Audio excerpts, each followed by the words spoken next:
Party Manpreet Badal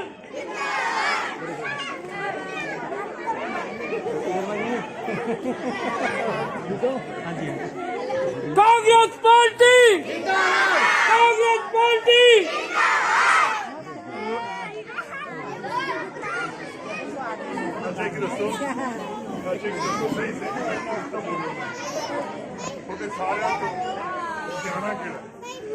सबसे अकलमंद कौन है?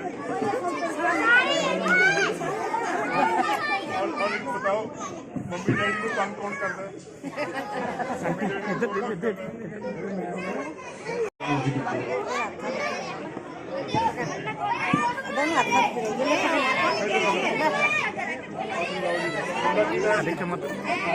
क्या नाम है आपका? और किसके बेटे हो? बेटे किसके हो? बेटे किसके हो? मम्मी के? डैडी के? मम्मी डैडी दोनों रहे।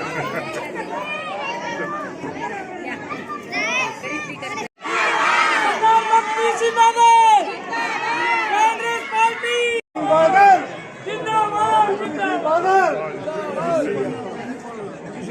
नमस्ते ਅਸੀਂ ਨਾਲ ਲੈ ਜੀਏ ਅਸੀਂ ਵੋਟਾਂ ਇਕੱਠੀਆਂ ਕਰਾਂਗੇ ਚਲੋਗੇ ਜੀ जाओ आयो चाहिए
ਹੁਣ ਔਨ ਸਾਰ ਪਹਿਲਾਂ ਮੰਤਰੀ ਜੀ ਨੇ ਪੁੱਛਿਆ ਵੀ ਤੁਹਾਨੂੰ ਪੈਸੇ ਤਾਂ ਨਹੀਂ ਕੱਟ ਗਏ ਮੈਂ ਕਿਹਾ ਨਹੀਂ ਜੀ ਤੁਸੀਂ ਪਹਿਲਾਂ ਹੀ ਪੈਸੇ ਬਹੁਤ ਦਿੰਦੇ ਆ ਤੇ ਇਹ ਬੜੇ ਥੋੜਾ ਬਹੁਤ ਇਹਦੇ 10-12% ਕੰਮ ਰਹਿ ਗਿਆ ਉਹ ਪੂਰਾ ਜਲਦੀ ਹੋ ਜਾਏਗਾ।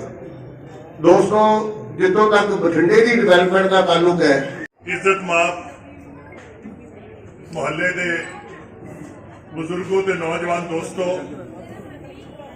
ਭੈਣਾਂ ਵੀ ਬੜੀ ਵੱਡੀ ਗਿਣਤੀ ਦੇ ਵਿੱਚ ਆਈਆਂ ਔਰ ਮੇਰੇ ਨਾਲ ਇਥੋਂ ਪਹਿਲਾਂ ਹੁਣੇ ਬੋਲ ਕੇ ਗਏ ਨੇ ਕਮਲ ਸਾਹਿਬ, ਦਰਸ਼ਨ ਜੀ, ਸਾਡੀ ਭੈਣ ਰੀਨਾ ਜੀ ਔਰ ਸਾਰੀਆਂ ਹੀ ਮੋਹਤਬਰ ਹਸਤੀਆਂ।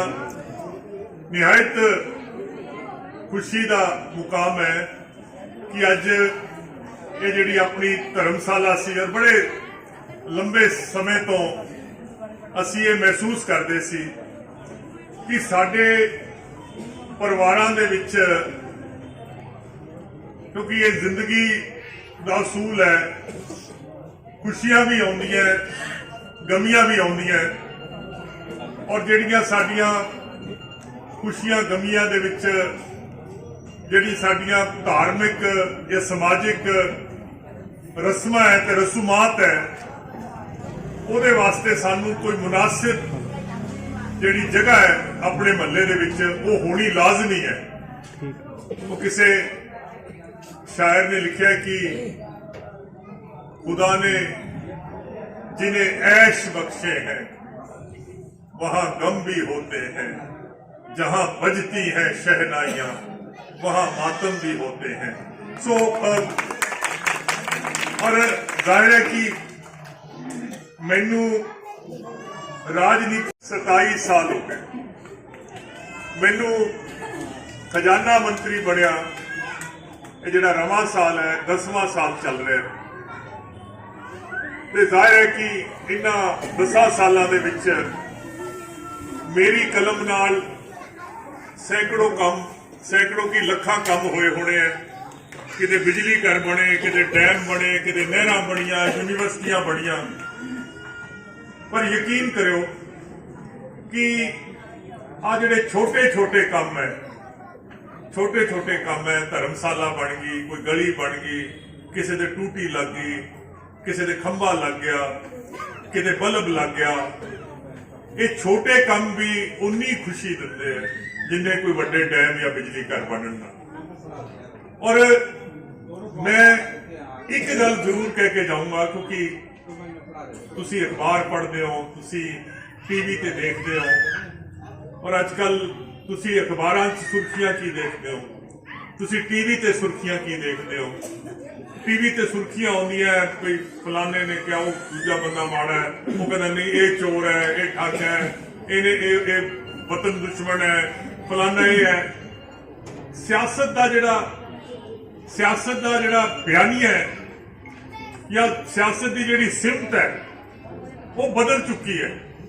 ਦਰਅਸਲ ਰਾਜਨੀਤੀ, ਜਿਹੜੇ ਬੰਦੇ ਰਾਜਨੀਤੀ ਕਰਦੇ ਹੈ, ਰਾਜਨੀਤੀ ਦਾ ਮਕਸਦ ਕੀ ਹੈ? ਰਾਜਨੀਤੀ ਦਾ ਮਕਸਦ ਹੈ ਕਿ ਮੇਰੇ ਹਲਕੇ ਦੇ ਲੋਕ ਜਾਂ ਮੇਰੇ ਸੂਬੇ ਦੇ ਲੋਕ, ਮੈਂ ਰਾਜਨੀਤੀ ਇਸ ਕਰਕੇ ਕਰੂੰਗਾ ਕਿ ਮੈਂ ਤੁਹਾਡੀ ਕਮਾਈ ਦੇ ਵਿੱਚ ਵਾਧਾ ਕਿਵੇਂ ਕਰ ਸਕਾਂ। ਗਵਰਨਮੈਂਟ ਦਾ ਜਿਹੜਾ ਬੁਨਿਆਦੀ ਫਰਜ਼ ਹੈ, ਉਹ ਫਰਜ਼ ਕੀ ਹੈ? ਗਵਰਨਮੈਂਟ ਦਾ ਫਰਜ਼ ਇਹ ਨਹੀਂ ਹੈ ਕਿ ਮੇਰੇ ਕਹਿਣ ਤੇ ਥਾਣੇਦਾਰ ਕੰਮ ਕਰੂਗਾ ਜਾਂ ਤਹਿਸੀਲਦਾਰ ਜਾਂ ਕਮਿਸ਼ਨਰ ਜਾਂ ਕੋਈ ਐਕਸੀਅਨ। ਮੈਂ ਰਾਜਨੀਤੀ ਇਸ ਕਰਕੇ ਕਰ ਰਿਹਾ ਕਿ ਮੈਂ ਐਮਐਲਏ ਬਣ ਗਿਆ, ਮੈਂ ਵਜ਼ੀਰ ਬਣ ਗਿਆ, ਹੁਣ ਮੇਰੇ ਆਖੇ ਆ ਬੰਦੇ ਕੰਮ ਕਰਨਗੇ ਤੇ ਲੋਕ ਮੇਰੇ ਕੋਲੇ ਆਇਆ ਕਰਨਗੇ, ਇਸ ਕਰਕੇ ਮੈਂ ਰਾਜਨੀਤੀ ਕਰਦਾ ਨਹੀਂ। ਰਾਜਨੀਤੀ ਦਾ ਮਕਸਦ ਹੈ ਕਿ ਮੇਰੇ ਮੁਲਕ ਦੇ ਵਿੱਚੋਂ ਅਸੀਂ ਗਰੀਬੀ ਕਿਵੇਂ ਖਤਮ ਕਰੀਏ। ਮੈਂ ਰਾਜਨੀਤੀ ਇਸ ਕਰਕੇ ਕਰੂੰਗਾ ਕਿ ਮੈਂ ਅਨਪੜ੍ਹਤਾ ਖਤਮ ਕਰਨੀ ਚਾਹੁੰਦਾ, ਮੈਂ ਬੇਰੁਜ਼ਗਾਰੀ ਖਤਮ ਕਰਨੀ ਚਾਹੁੰਦਾ। ਰਾਜਨੀਤੀ ਇਸ ਕਰਕੇ ਕਰਨੀ ਹੈ। ਔਰ ਮੈਂ ਸ਼ਰਮਿੰਦਾ ਹੈ ਇਸ ਗੱਲ ਤੇ, ਮੈਂ ਸ਼ਰਮਸਾਰ ਹੈ। ਮੈਂ ਮਹੱਲੇ 'ਚ ਖੜਾ ਹੈ, ਮੈਂ ਧਰਮਸ਼ਾਲਾ ਦੇ ਅੱਗੇ ਖੜਾ ਹੈ ਕਿ 74 ਸਾਲ ਹੋ ਗਏ ਹੈ ਅੰਗਰੇਜ਼ ਗਿਆ ਨੂੰ। ਇਹ ਕੋਈ ਥੋੜਾ ਅਰਸਾ ਨਹੀਂ ਹੁੰਦਾ। 3 ਪੀੜ੍ਹੀਆਂ ਸਾਡੀਆਂ ਜਵਾਨ ਹੋ ਗਈਆਂ ਇਹਨਾਂ 74 ਸਾਲਾਂ 'ਚ। ਜੋ ਸੁਪਨੇ ਹੈ ਸਾਡੇ ਮੁਲਕ ਦੇ, ਉਹ ਸੁਪਨੇ ਅਜੇ ਪੂਰੇ ਨਹੀਂ ਹੋ ਸਕੇ। ਸੋ ਮੈਂ ਅੱਜ ਤੁਹਾਡੇ ਕੋਲੇ, ਅੱਜ ਤੋਂ 5 ਸਾਲ ਪਹਿਲਾਂ ਤੁਸੀਂ ਲੋਕਾਂ ਨੇ ਮੈਨੂੰ ਚੁਣ ਕੇ ਭੇਜਿਆ ਸੀ। ਬਹੁਤ ਸਾਰੇ ਆਪਣੇ ਸ਼ਹਿਰ ਦੇ ਕੰਮ ਸੀ, ਔਰ ਸਭ ਤੋਂ ਜਿਹੜੀ ਵੱਡੀ ਤਰਜੀਹ ਦਿੱਤੀ ਹੈ ਉਹ ਆਪਣਾ ਸ਼ਹਿਰ ਦੇ ਜਿਹੜੇ ਸਕੂਲ ਹੈ, ਸਕੂਲਾਂ ਦੀ ਕਾਇਆਕਲਪ ਕੀਤੀ, ਧਰਮਸ਼ਾਲਾ ਦੀ ਕਾਇਆਕਲਪ ਕੀਤੀ, ਲਾਇਬ੍ਰੇਰੀ ਬਣਨ ਜਾ ਰਹੀ ਹੈ, ਦਾਣਾ ਮੰਡੀ, ਅਨਾਜ ਮੰਡੀ, ਫਰੂਟ ਮੰਡੀ, ਪੁਲ ਬਣ ਰਹੇ ਹੈ। ਜੋ ਆਪਣਾ ਨਿਜ਼ਾਮ ਸੀਗਾ ਬਿਜਲੀ ਦਾ, ਇਹਨੂੰ ਠੀਕ ਕੀਤਾ। ਜੋ ਆਪਣਾ ਸਰਕਾਰੀ ਹਸਪਤਾਲ ਸੀ, ਇਹਨੂੰ ਠੀਕ ਕੀਤਾ। ਗਲੀਆਂ ਨਾਲੀਆਂ, ਇਹ ਸਾਰਾ ਸਿਸਟਮ ਜਿਹੜਾ ਹੈ, ਤੁਸੀਂ ਮੇਰੇ ਤੇ ਯਕੀਨ ਮੰਨਿਓ ਕਿ ਬਠਿੰਡਾ ਸ਼ਹਿਰ ਜਿਹੜਾ ਹੈ, ਇਹ ਜਿਹੜੀ ਹਾਲਤ ਦੇ ਵਿੱਚ ਅੱਜ ਬਠਿੰਡਾ ਸ਼ਹਿਰ ਹੈ, ਇਹ ਘੱਟੋ ਘੱਟ ਹਰ ਸਾਲ 100 ਕਰੋੜ ਰੁਪਇਆ ਇਹਦੀ ਮੇਨਟੇਨੈਂਸ ਤੇ ਲਾਣਾ ਪੈਣਾ। ਇਹ ਸ਼ਹਿਰ ਜਿਹੜੇ ਹੈ, ਇਹ ਜਦੋਂ ਤੱਕ ਇਹਨਾਂ ਦੀ ਮੇਨਟੇਨੈਂਸ ਨਹੀਂ ਹੋਏਗੀ, ਇਹ ਸ਼ਹਿਰ ਐਸੇ ਨਹੀਂ ਚੱਲ ਪਾਏਗੇ। ਅੱਜ ਤੋਂ 20 ਸਾਲ ਪਹਿਲਾਂ ਸੁਰਿੰਦਰ ਸਿੰਗਲਾ ਸਾਹਿਬ ਉਹ ਖਜ਼ਾਨਾ ਮੰਤਰੀ ਬਣੇ, ਉਹਨਾਂ ਨੇ ਸ਼ਹਿਰ ਦੀ ਬੜੀ ਤਰੱਕੀ ਕਰਾਈ। ਉਸ ਤੋਂ ਬਾਅਦ ਬਾਦਲ ਸਾਹਿਬ ਦਾ ਦੌਰ ਆਇਆ। ਮੈਂ ਝੂਠ ਨਹੀਂ ਬੋਲੂੰਗਾ, ਬਾਦਲ ਸਾਹਿਬ ਨੇ ਵੀ ਸ਼ਹਿਰ ਦੀ ਤਰੱਕੀ ਕਰਾਈ। ਔਰ ਪਿਛਲੇ 5 ਸਾਲ ਜਿਹੜੇ ਹੈ, ਸਰਕਾਰੀ ਖਜ਼ਾਨਿਆਂ ਦੇ ਮੂੰਹ ਜਿਹੜੇ ਹੈ ਉਹ ਬਠਿੰਡੇ ਵਾਸਤੇ ਖੋਲੇ ਗਏ ਹੈ। ਇਹ 20 ਸਾਲ ਹੋ ਗਏ ਇਸ ਸ਼ਹਿਰ ਨੂੰ ਤਾਕਤ ਦੇ ਟੀਕੇ ਲੱਗੀ ਜਾਂਦੇ ਆ, ਤੇ ਤਾਕਤ ਦੇ ਟੀਕੇ ਲੱਗੀ ਜਾਂਦੇ ਆ। ਔਰ ਮੈਂ ਤਾਂ ਤੁਹਾਨੂੰ ਕੋਈ ਲੰਬੀਆਂ ਚੌੜੀਆਂ ਸਿਆਸੀ ਗੱਲਾਂ ਨਹੀਂ ਕਹਿ ਕੇ ਜਾਊਂਗਾ, ਮੈਂ ਇਹੀ ਕਹਿ ਕੇ ਜਾਊਂਗਾ ਭਰਾਵੋ, ਅੱਜ ਤੋਂ ਹੁਣ 2 ਮਹੀਨਿਆਂ ਬਾਅਦ ਜਾਂ 1.5 ਮਹੀਨੇ ਬਾਅਦ ਤੁਸੀਂ ਵੋਟਾਂ ਪਾਉਣੀਆਂ। ਇਹ ਸ਼ਹਿਰ ਜਿਹੜਾ ਹੈ ਇਹ ਐਮਐਲਏ ਦਾ ਸ਼ਹਿਰ ਨਹੀਂ ਰਹਿ ਗਿਆ, ਇਹ ਘੱਟੋ ਘੱਟ ਸੀਐਮ ਜਾਂ ਖਜ਼ਾਨਾ ਮੰਤਰੀ ਦਾ ਸ਼ਹਿਰ ਹੈ। ਇਦੋਂ ਘੱਟ ਜੇ ਸਰਦਾਰ ਮਨਪ੍ਰੀਤ ਸਿੰਘ ਬਾਦਲ जिंदाबाद जिंदाबाद ਸਰਦਾਰ ਮਨਪ੍ਰੀਤ ਸਿੰਘ ਬਾਦਲ ਇਦੋਂ ਘੱਟ ਜੇ ਟੀਕੇ ਲੱਗੇ ਤਾਂ ਤੁਸੀਂ ਬਿਮਾਰ ਹੋ ਜਾਓਗੇ, ਕਿਉਂਕਿ 100 ਕਰੋੜ ਰੁਪਇਆ ਹਰ ਸਾਲ ਆਊਗਾ ਤਾਂ ਇਹ ਸ਼ਹਿਰਾਂ ਦੀ, ਕਿਉਂਕਿ ਜਿਹੜੀਆਂ ਗਲੀਆਂ ਅੱਜ ਬਣ ਗਈਆਂ ਅੱਜ ਤੋਂ 5 ਸਾਲ ਬਾਅਦ ਇਹਨਾਂ ਨੂੰ ਫਿਰ ਠੀਕ ਕਰਾਉਣਾ ਪੈਣਾ। ਆਪਾਂ ਅਗਲੀ ਵਾਰੀ ਸ਼ਹਿਰ ਦੇ ਅਜੇ ਕੰਮ ਬੜੇ ਬਕਾਇਆ ਪਏ ਆ। ਜਿਵੇਂ ਕੋਈ ਬੰਦਾ ਛੱਤ ਤੇ ਚੜ੍ਹਨਾ ਹੁੰਦਾ ਇੱਕ ਇੱਕ ਪੌੜੀ ਕਰਕੇ ਚੜ੍ਹਦਾ, ਇਹਦੇ ਤਾਂ ਆਪਾਂ ਪੌੜੀਆਂ ਹੀ 4 ਚੜ੍ਹਨੇ, ਇਹਦੇ ਤਾਂ ਸਾਰੀਆਂ ਪੌੜੀਆਂ ਜੇ ਬਕਾਇਆ ਰਹਿੰਦੀਆਂ।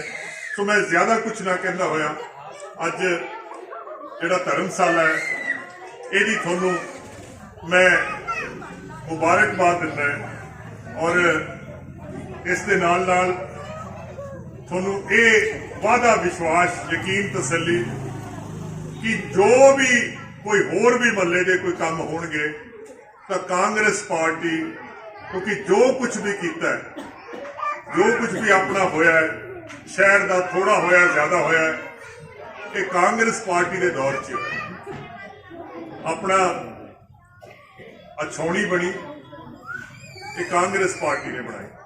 ਹਵਾਈ ਜਹਾਜ਼ਾਂ ਦਾ ਅੱਡਾ ਬਣਿਆ, ਕਾਂਗਰਸ ਪਾਰਟੀ ਨੇ ਬਣਾਇਆ। ਇੰਜੀਨੀਅਰਿੰਗ ਕਾਲਜ ਬਣਾਇਆ, ਕਾਂਗਰਸ ਪਾਰਟੀ ਨੇ ਬਣਾਇਆ। ਰਿਫਾਈਨਰੀ ਲੱਗੀ, ਕਾਂਗਰਸ ਪਾਰਟੀ ਵੇਲੇ ਲੱਗੀ। ਥਰਮਲ ਲੱਗਿਆ, ਇਹ ਕਾਂਗਰਸ ਪਾਰਟੀ ਦੀ ਦੇਣ ਹੈ। ਜੋ ਵੀ ਤਰੱਕੀ ਦੇ ਮਨਸੂਬੇ ਤੁਹਾਨੂੰ ਨਜ਼ਰ ਆਉਂਦੇ ਆ ਇਹ ਕਾਂਗਰਸ ਪਾਰਟੀ ਦੇ ਲਿਆ ਕੇ ਦਿੱਤੇ ਆ। ਸੋ ਮੈਂ ਜ਼ਿਆਦਾ ਕੁਝ ਨਾ ਕਹਿੰਦਾ ਹੋਇਆ ਮੈਂ ਇੱਕ ਵਾਰੀ ਕਮਲ ਸਾਹਿਬ, ਰੀਨਾ ਜੀ ਔਰ ਸਾਰੇ ਜਿਹੜੇ ਮਹੱਲੇ ਦੇ ਲੋਕ ਇਹਨਾਂ ਨਾਲ ਕੰਮ ਕਰਦੇ ਆ ਔਰ ਜਿਹੜੇ ਮੇਰੀਆਂ ਸਾਹਮਣੇ ਭੈਣਾਂ ਬੈਠੀਆਂ, ਮੈਂ ਸਾਰਿਆਂ ਦਾ ਇਸ ਗੱਲ ਦਾ ਧੰਨਵਾਦ ਕਰਦਾ ਕਿ ਤੁਸੀਂ ਕਾਂਗਰਸ ਪਾਰਟੀ ਨਾਲ ਪਿਆਰ ਕਰਨ ਵਾਲੇ ਲੋਕ ਹੋ, ਤੁਸੀਂ ਕਾਂਗਰਸ ਪਾਰਟੀ ਨੂੰ ਮੁਹੱਬਤ ਕਰਦੇ ਹੋ ਔਰ ਜੇ ਤੁਹਾਨੂੰ ਪਿਆਰ ਕਰਨਾ ਆਉਂਦਾ ਹੈ, ਜੇ ਤੁਹਾਨੂੰ ਮੁਹੱਬਤ ਕਰਨੀ ਆਉਂਦੀ ਹੈ ਤਾਂ ਪਰਮਾਤਮਾ ਦੀ ਕਸਮ ਹੈ ਕਾਂਗਰਸ ਪਾਰਟੀ ਨੂੰ ਮੁਹੱਬਤ ਨਿਭਾਉਣੀ ਆਉਂਦੀ ਹੈ। ਔਰ ਤੁਹਾਡੇ ਨਾਲ ਵਾਅਦਾ ਕਰੂੰਗਾ ਕਿ ਜਦੋਂ ਤਾਈਂ ਮਹੱਲੇ ਦੇ ਲੋਕ ਖੁਸ਼ ਨਹੀਂ ਹੁੰਦੇ, ਜਦੋਂ ਤਾਈਂ ਤੁਹਾਡੇ ਸਾਰੇ ਕੰਮ ਖਤਮ ਨਹੀਂ ਹੋ ਜਾਂਦੇ, ਨਾ ਕਾਂਗਰਸ ਪਾਰਟੀ ਟਿਕ ਕੇ ਚੈਨ ਨਾ ਬੈਠੂਗੀ ਤੇ ਨਾ ਮਨਪ੍ਰੀਤ ਟਿਕ ਕੇ ਚੈਨ। ਸਾਰਿਆਂ ਦਾ ਜੈ ਹਿੰਦ।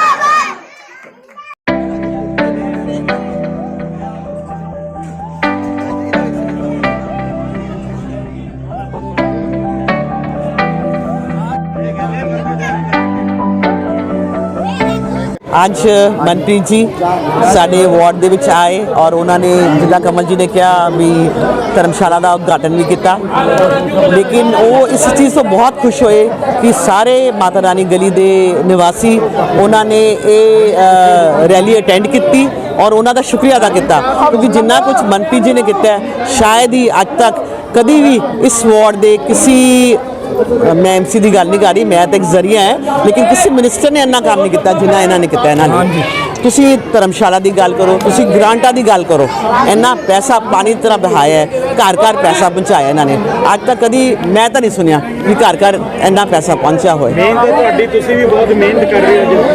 ਇਹ ਮੇਰਾ ਫਰਜ਼ ਹੈ ਜੀ, ਜੇ ਲੋਕਾਂ ਨੇ ਮੈਨੂੰ ਚੁਣਿਆ ਤੇ ਮੈਂ ਇਹਨਾਂ ਦੇ ਕੰਮ ਕਰਨ ਵਾਸਤੇ ਆਈ ਹਾਂ, ਠੀਕ ਹੈ ਨਾ ਜੀ। ਇਹ ਮੈਂ ਕੋਸ਼ਿਸ਼ ਪੂਰੀ ਕਰਦੀ ਹਾਂ ਕਿ ਹਰ ਬੰਦੇ ਨੂੰ, ਹਰ ਫੈਮਿਲੀ ਨੂੰ ਖੁਸ਼ ਕਰਾਂ, ਲੇਕਿਨ ਕੋਈ ਨਾ ਕੋਈ ਕਮੀ ਫੇਰ ਵੀ ਰਹਿ ਜਾਂਦੀ ਹੈ। ਉਹ ਮੈਂ ਉਹਦੇ ਵੱਲੋਂ ਇਹਨਾਂ ਨੂੰ ਮਾਫੀ ਮੰਗਦੀ ਹਾਂ ਕਿ ਜਿਹੜੀ ਕੋਈ ਕਮੀ ਰਹਿ ਜਾਂਦੀ ਹੈ ਉਹ ਆਪਾਂ ਫੇਰ ਵੀ ਟਰਾਈ ਕਰਾਂਗੇ ਕਿ ਮਨਪ੍ਰੀਤ ਜੀ ਕੋਲੋਂ ਉਹ ਵੀ ਕੰਮ ਹੋ ਜੇ। ਔਰ ਬਾਕੀ ਅੱਗੇ ਇਲੈਕਸ਼ਨਸ ਵਾਸਤੇ ਸਭ ਨੂੰ ਬੇਨਤੀ ਹੈ ਜੀ ਕਿ ਆਪਾਂ ਇਹਨਾਂ ਦੀ ਸਪੋਰਟ ਕਰੀਏ ਤਾਂ ਕਿ ਸਰਕਾਰ ਆਪਣੀ ਫੇਰ ਵਾਪਸ ਆਏ ਔਰ ਜਿੰਨੇ ਕੰਮ ਹੁਣ ਹੋਏ ਉਹ ਤੋਂ ਦੁੱਗਣੇ ਫੇਰ ਦੁਬਾਰਾ ਹੋਰ। Thank you. Thank you. Kamal Gupta, ਅੱਜ ਅਸੀਂ ਸਾਰੇ ਧਾਨਕ ਧਰਮਸ਼ਾਲਾ ਦੀ ਉਦਘਾਟਨ ਵਾਸਤੇ ਮੰਤਰੀ ਜੀ ਸਰਦਾਰ ਮਨਪ੍ਰੀਤ ਸਿੰਘ ਬਾਦਲ ਜੀ ਨੂੰ ਬੁਲਾਇਆ ਗਿਆ ਸੀ ਤਾਂ ਕਿ ਉਹ ਆਪਣੇ ਸ਼ੁਭ ਹੱਥਾਂ ਨਾਲ ਇਸ ਧਰਮਸ਼ਾਲਾ ਦਾ ਉਦਘਾਟਨ ਕਰਨ। ਅਸੀਂ ਮੰਤਰੀ ਜੀ ਤੋਂ ਇਸ ਧਰਮਸ਼ਾਲਾ ਵਾਸਤੇ ਸਾਰੇ ਮਹੱਲੇ ਨੇ 10 ਤੋਂ 12 ਲੱਖ ਰੁਪਏ ਮੰਗਿਆ ਸੀ, ਪਰ ਉਹਨਾਂ ਨੇ ਕਿਹਾ ਕਮਲ ਜੀ ਮੈਂ ਤੁਹਾਨੂੰ 35 ਲੱਖ ਰੁਪਏ ਦਿੰਦਾ ਹੈ, ਤੁਸੀਂ ਇਹ ਧਰਮਸ਼ਾਲਾ ਨੂੰ ਬਹੁਤ ਵਧੀਆ ਸਿਰੇ ਵਾਲੀ ਧਰਮਸ਼ਾਲਾ ਬਣਾਉਣਾ ਹੈ ਤਾਂ ਕਿ ਕੱਲ ਨੂੰ ਆਪਣੇ ਮਹੱਲੇ ਵਾਲੇ ਇਸ ਧਰਮਸ਼ਾਲਾ ਦਾ ਪੂਰਾ ਫਾਇਦਾ ਉਠਾ ਸਕਣ। ਨਿੱਕੇ ਨਿੱਕੇ ਫੰਕਸ਼ਨ, ਵਿਆਹ ਸ਼ਾਦੀਆਂ ਦੇ ਫੰਕਸ਼ਨ ਇੱਥੇ ਹੋ ਸਕਣ। ਤੇ ਇਹ ਸਰਦਾਰ ਮਨਪ੍ਰੀਤ ਸਿੰਘ ਬਾਦਲ ਜੀ ਦੀ ਦੇਣ ਹੈ। ਅਸੀਂ ਇਹ ਮੁਹੱਲੇ ਵਾਲੇ ਤੇ ਅਸੀਂ ਸਾਰੀ ਉਮਰ ਉਹਨਾਂ ਦਾ ਇਹਸਾਨ ਨਹੀਂ ਭੁੱਲ ਸਕਦੇ। Thank you.